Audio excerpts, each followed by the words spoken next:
بسم الله الرحمن الرحيم والحمد لله رب العالمين والصلاة والسلام على سيد المرسلين وعلى آله وصحبه اجمعین اما بعد۔ محترم ناظرین کرام، احکام دین کا پروگرام پیش خدمت ہے۔ سوالوں کے جواب ہم کتاب اللہ اور سنت رسول اللہ صلی اللہ علیہ وسلم سے پیش کرتے ہیں۔ تو آئیے سوال کی طرف آتے ہیں۔ ہمارے بھائی کا سوال ہے کہ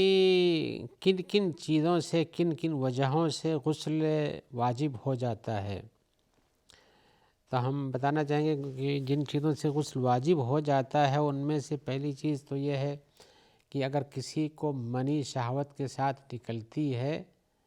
شہوت کے ساتھ منی نکلتی ہے تو اس پر غسل واجب ہو جاتا ہے۔ اور بھی شکل ہم بیان کریں گے آگے، ایسا نہ اس کی شہوت کی شرط ہے۔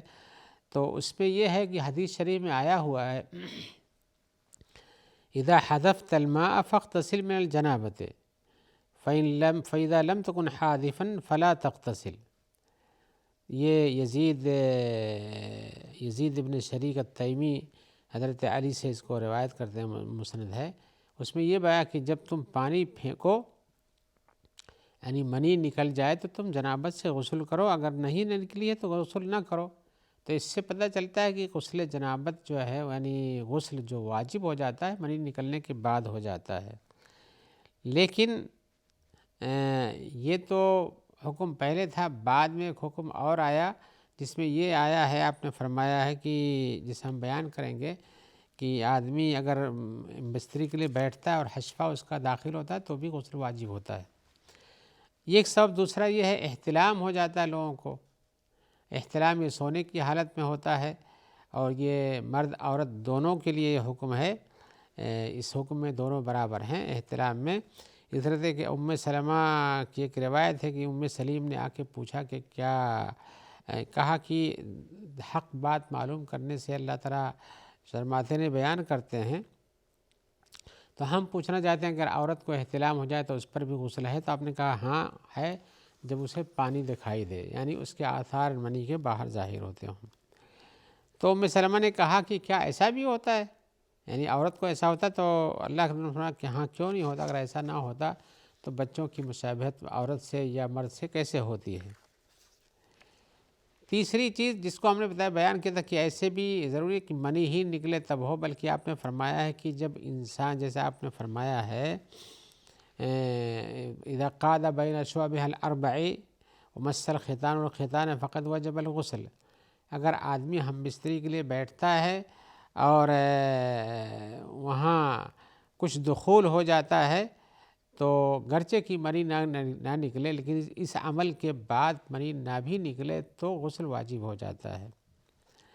تو یہ حکم شروع میں جو تھا، جیسے میں نے اشارہ کیا تھا کہ پہلے یہی حکم تھا کہ جب منی کا خروج ہوگا تبھی غسل واجب ہوگا، لیکن بعد میں رسول اللہ صلی اللہ علیہ وسلم نے فرمایا کہ نہیں، اگر ایسا کام کے لیے کوئی بیٹھتا ہے اور وہ کام کرتا ہے گھر سے منی نہ نکلے تب بھی غسل واجب ہوتا ہے۔ عورتوں کے لیے مزید دو اسباب اور بھی پائے جاتے ہیں غسل، جس کو ہم غسل شرعی غسل کہتے ہیں یا جنابت سے غسل کہتے ہیں۔ ان میں سے ایک ان کے لیے یہ بھی ہے، حیض آ جائے تو بھی ان کے لیے غسل واجب ہوتا ہے پاک ہونے کے بعد۔ اللہ نے فرمایا ہے فَإِذَا أَقْبَلَتِ الْحَيْضَةُ فَدَعِ الصَّلَاةَ وَإِذَا أَدْبَرَتْ فَاغْتَسِلِي وَصَلِّي۔ جب حیض آ جائے تو نماز پڑھنا چھوڑ دو، نماز نہیں پڑھو، اور جب وہ حیض ختم ہو جائے تو اس کے بعد غسل کرو اور نماز پڑھو۔ تو اس میں بھی آپ نے غسل کا حکم فرمایا ہے۔ تیسری چیز نفاس بھی اسی میں ہے، یعنی بچوں کی پیدائش کے بعد عورت کے جہاں جو خون جاری رہتا ہے جب وہ بند ہو جائے تو اس وقت بھی غسل کا ضروری ہوتا ہے، جیسے غسل جنابت کیا جاتا ہے یا غسل حیض کیا جاتا ہے۔ غسل کرے، اس کے بعد پھر اس پر احکام شرعی واجب ہوتے ہیں اور وہ کرنا چاہیے۔ آئیے ہم ایک اور سوال کی طرف آتے ہیں۔ سوال میں پوچھ رہے ہیں کہ میت کی جانب سے صدقہ جو کیا جاتا ہے اس کا کیا فائدہ اور ثواب میت کو پہنچتا ہے، کہ یہ نیک کام ہے کہ یہ نیک کام ہم کرتے ہیں اور ہمارے لیے ہی فائدہ مند ہوتا ہے؟ ان کا مقصود یہ ہے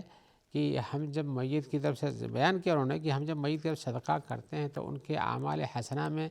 اضافہ ہو جاتا ہے، یعنی جیسے ان کے اعمال جو تھے نیک، تو ہم نے صدقہ کیا تو صدقے کا ثواب ان کو ملتا ہے، تو ان کے اعمال حسنہ میں شمار ہو جاتا ہے کہ نہیں۔ تو ہم یہ بتانا چاہیں کہ دیکھیے میت کی طرف صدقہ کرنا یہ اس کے اعمال حسنہ میں جا کر شمار ہوتا ہے، اس کا ثواب اس کو ملتا ہے۔ لیکن مشروع چیزوں کا صدقہ ہونا چاہیے، جیسے کوئی مال آپ دیتے ہیں، کوئی زمین دیتے ہیں، یا کوئی دعا کرتے ہیں، یعنی عینی چیز یا دعا کی شکل میں جو چیز ہوتی ہے۔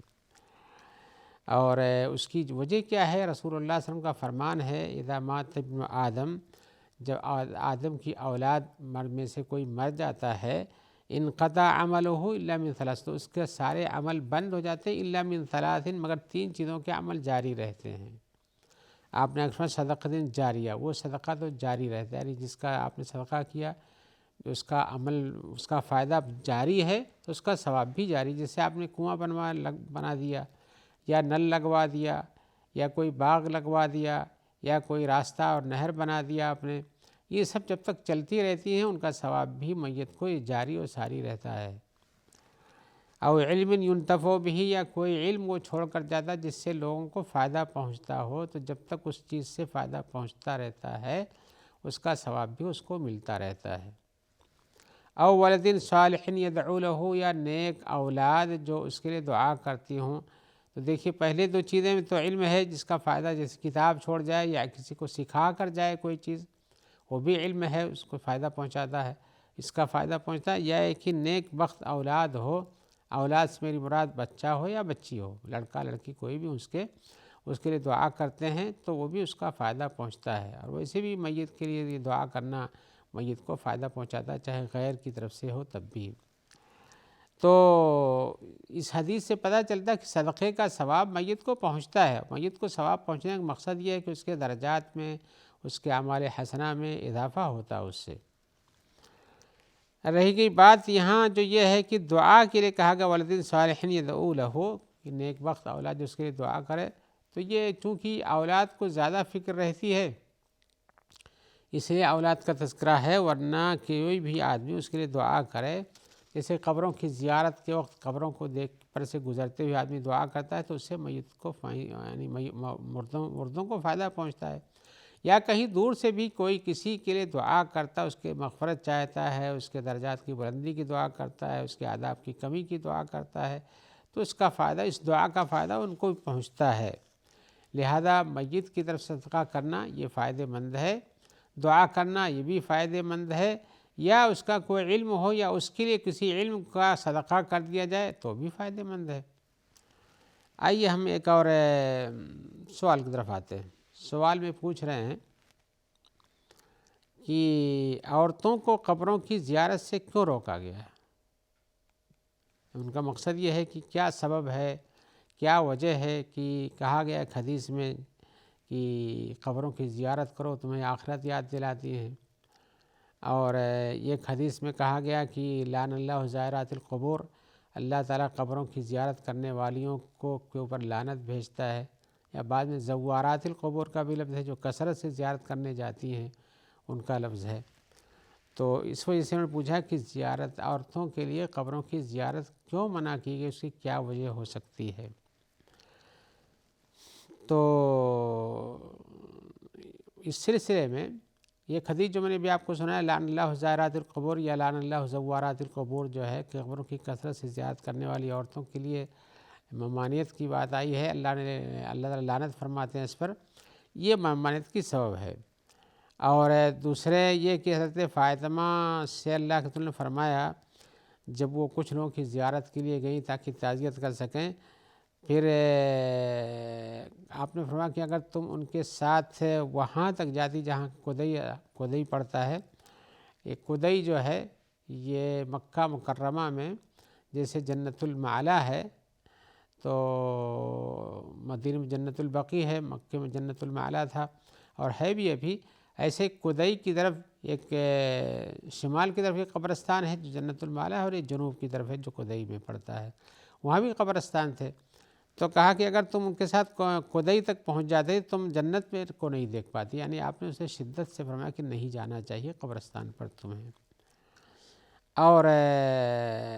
ایسے ہی رسول اللہ صلی اللہ علیہ وسلم نے ایک حدیث میں فرمایا ان عورتوں کے لیے جو قبروں کے لیے طرف گئی تھیں، آپ ارجعنا، لوٹ جاؤ، معذورات غیر ماجورات، گناہوں کے ساتھ نہ کہ ثواب کے ساتھ، فإنکن تفتن الحی وتؤذین المیت، اس لیے کہ یہاں علت بیان کی گئی ہے، اس لیے کہ تم زندوں کو فتنے میں ڈالتی ہو اور میت کو تکلیف پہنچاتی ہو۔ تو یہ دو سبب ہیں، یعنی اب عورتوں کی قبروں کی زیارت سے میت کو تکلیف پہنچتی ہے، رسول کا فرمان ہے، اور اسی طرح سے وہاں جو زندہ لوگ ہوتے ہیں جو وہاں پہنچے رہتے ہیں ان کے لیے فتنے کا سبب بن سکتی ہو۔ تو یہ فتنے کا سبب ہونا یہ بھی اچھی بات نہیں ہے، اور میت کو اگر نقصان پہنچتا ہے تو یہ بھی اچھی بات نہیں ہے، لہذا یہ سبب ہے ان کے وہاں سے روکنے کی۔ ایک سبب اور بھی بیان کیا جاتا ہے، اگرچہ کہ یہاں نہیں ہے کہ اس میں بیان کے سبب سے روکا گیا ہے، لیکن یہ سبب سمجھا جاتا ہے، وہ یہ ہے کہ عورت چونکہ رقیق القلب ہوتی ہے، نرم دل ہوتی ہے، جلدی متاثر ہو جاتی ہے، رونا دھونا پیٹنا اس کے پاس جلدی شروع ہو جاتا ہے، لیکن یہ سب عورتوں کی بات نہیں کر رہا ہوں میں تو، لیکن اکثریت ایسی ہے، تو ان کی وجہ سے وہاں پر وہ نوحے کی ایک شکل پیدا ہو جاتی ہے، جس میں کہ اپنے میت کو یاد کرے اور چیخے اور چلائے، اور کبھی زیادہ متاثر ہو جائے گریبان پھاڑ دے، چہرے پر تھپڑ مار لے یا سینہ پیٹنا شروع کر دے،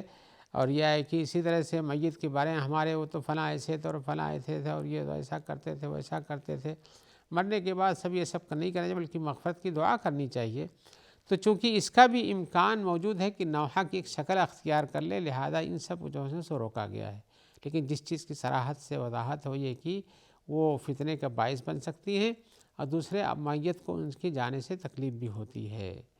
تو اس سبب سے روکا گیا ہے۔ آئیے ہم ایک اور سوال کی طرف آتے ہیں۔ سوال میں پوچھ رہے ہیں، ایک سوال ان کے پاس یہ عجیب سا ہے کہ وہ کہہ رہے ہیں کہ ہمارے پاس ایک سوال ہے، وہ یہ ہے کہ اگر آدمی کوئی زنا کا مرتکب ہو جاتا ہے جبکہ وہ شادی شدہ ہے، یعنی شادی شدہ زنا کا مرتکب ہو جاتا ہے، تو کیا اس کی اپنی بیوی اس پر حرام ہو جاتی ہے؟ اور اسی طرح سے وہ عورت بھی حرام ہو جاتی ہے جس سے اس نے زنا کیا ہے؟ تو میں یہ کہتا ہوں کہ نہیں، دونوں میں سے دونوں حرام نہیں ہوتی، نہ اس کی عورت اس پر حرام ہوتی زنا کرنے سے، اس کا زنا کا گناہ اس کا اپنا ہے، اس کے اوپر سب عقاب ہے، عورت کے اوپر کیوں عقاب آ جائے گا؟ تو اس کی عورت بھی اس پر حرام نہیں ہوتی ہے، اور اسی طرح سے جس عورت سے زنا کیا ہے وہ بھی اس پر حرام نہیں ہو جاتی ہے، لیکن یہ ہے کہ ان دونوں کو توبہ کرنا چاہیے، خاص طور سے آدمی زانی کو توبہ کرنا چاہیے، اور ایمان کے ساتھ ساتھ اچھا عمل کرنا چاہیے۔ اگر توبہ کی انتہائی حد کو پہنچتا اور اپنے لیے اقرار کرتا اور سزا کی تنفیذ چاہتا تو بھی ہو سکتا ہے، لیکن یہ معاملہ جب وہ ارباب حکم و عدل کے پاس پہنچے جب کی بات ہے، لیکن اس کے پہلے اگر ایسا ہے تو اس کو اپنا توبہ استغفار کر جائے، اور اللہ تعالیٰ نے اس کے معاملے کو چھپا رکھا تو چھپا کے رکھنا چاہیے، لیکن اس پر مزید اصرار نہیں کرنا چاہیے۔ اور توبہ بھی کیسا ہونا چاہیے؟ توبہ جو واقعی یقینی سچا توبہ ہوتا ہے وہ ہونا چاہیے، تب تو کسی گناہ پس ستر کا امکان لگ سکتا ہے۔ اللہ سے ڈر ہو، اس کے دوبارہ ایسا کام نہ کرے، اس راستے کو نہ اختیار کرے، اس کی طرف سوچے بھی نہیں، نیت بھی نہیں کرے، اور اس کا خیال بھی نہ لائے، جب بھی یہ خیال آئے تو پھر توبہ استغفار میں لگ جائے۔ اللہ تعالیٰ فرماتے ہیں وَإِنِّي لَغَفَّارٌ لِمَن تَابَ وَآمَنَ وَعَمِلَ صَالِحًا ثُمَّ اهْتَدَىٰ۔ اس آیت کے اندر بہت ساری چیزیں بیان کی گئی ہیں۔ اللہ فرماتا ہے انی لغفار لمن تاب، میں مغفرت کرنے والا ہوں اس کے لیے جو توبہ کرتا ہے، وہ آمنا اور ایمان لاتا ہے، وہ عمل صالحا اور عمل صالح کرتا ہے، ثم اهتدى پھر اس کے بعد ہدایت کے راستے پر لگ جاتا ہے۔ تو ہدایت کے راستے پر لگ جانے کا مطلب کہ دوبارہ اس کام طرف نہیں لوٹتا ہے۔ اللہ نے یہ بھی فرمایا یا ایھا الذین آمنوا توبوا الی اللہ توبۃ نصوحا، اے ایمان والو اللہ سے اچھی اور سچی توبہ کرو۔ اللہ کا فرمان یہ بھی ہو توبوا الی اللہ جمیعا ایھا المؤمنون لعلکم تفلحون، اے مومنو اللہ تعالیٰ سے تم سب توبہ کرو تاکہ تم کامیاب ہو جاؤ۔ گویا کہ توبہ کرنا کامیابی کا ایک راستہ ہے، اور آدمی وہاں کامیابی کب ہوگی؟ اگر توبہ کا گناہ اس پر پڑا رہ جائے، توبہ سے پہلے جو گناہ ہے وہ باقی رہ جائے تو کامیابی کہاں ہو سکتی ہے؟ لہذا سب سے بڑا جرم تو یہ ہے کہ آدمی کو اللہ تبارک و تعالی نے جس کام کو منع کیا ہے اس کو کرتا ہے، اس کے بعد توبہ نہیں کرتا ہے، تو یہ بہت بڑا جرم ہے اس کا۔ اور جو لوگ شرک کرتے ہیں یا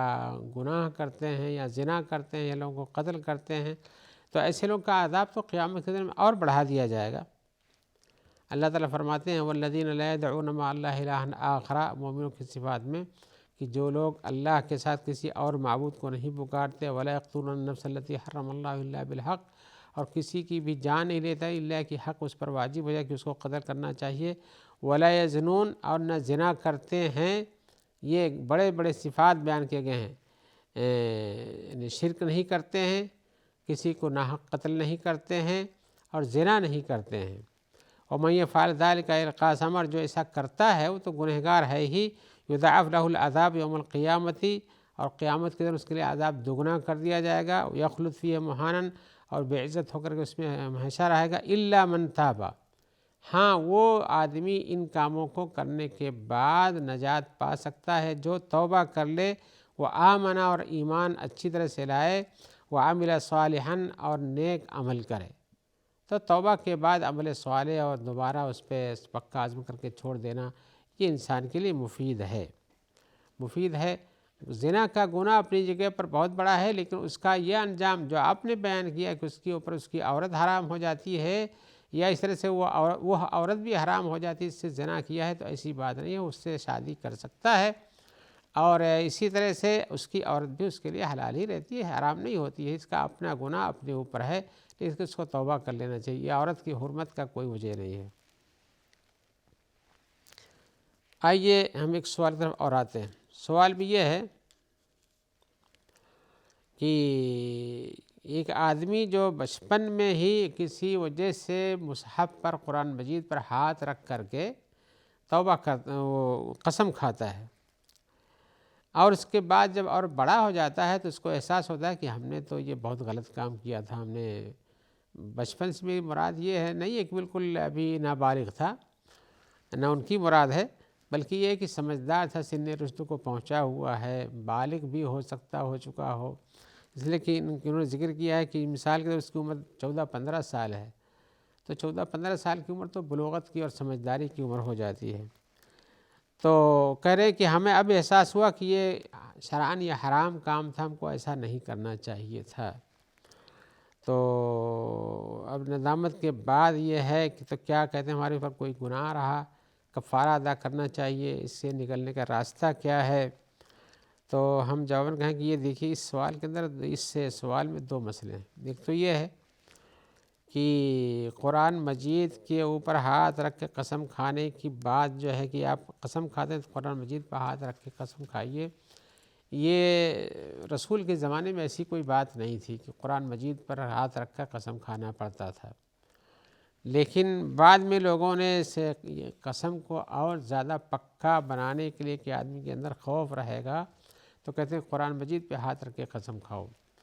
تو اگر ایسا کوئی کرتا ہے تو ہم یہ نہیں کہتے غلط کرتا ہے، اس کی قسم تو ہو جاتی ہے، قسم ہو جاتی ہے، لیکن قسم ہاتھ قرآن مجید پر رکھے، لیکن قسم اللہ کی کھانا چاہیے۔ تو اللہ کی قسم کھا کر کہتا ہے تو وہاں اللہ کی قسم کھانے سے اس کا قسم تو پورا ہوتا ہے، لیکن قرآن مجید پہ ہاتھ رکھنے کا مسئلہ جو ہے یہ ایسا کچھ نہیں ہے۔ لیکن اگر قرآن مجید کے بھی کہتا ہے کہ سمجھ کر کے کہ اللہ کا کلام ہے اور ہم اللہ کے کلام کی قسم لیتے ہیں، تو یہ بھی درست ہے کہ وہ بھی اللہ کے اسماء و صفات میں سے ایک چیز ہے۔ اور اسی جواب کے ساتھ ہم امید رکھتے ہیں کہ انشاءاللہ آپ خیر سے رہیں گے اور سوالات بھیجتے رہیں گے، اور اسی طرح سے ہم دعا کرتے ہیں کہ اللہ تعالیٰ آپ کو خیر سے رکھے، اور جو بھائی بہن اس پروگرام کو آپ تک پہنچاتے ہیں اللہ تعالیٰ ان سب کو اپنی عافیت میں رکھے۔ والسلام علیکم ورحمۃ اللہ وبرکاتہ۔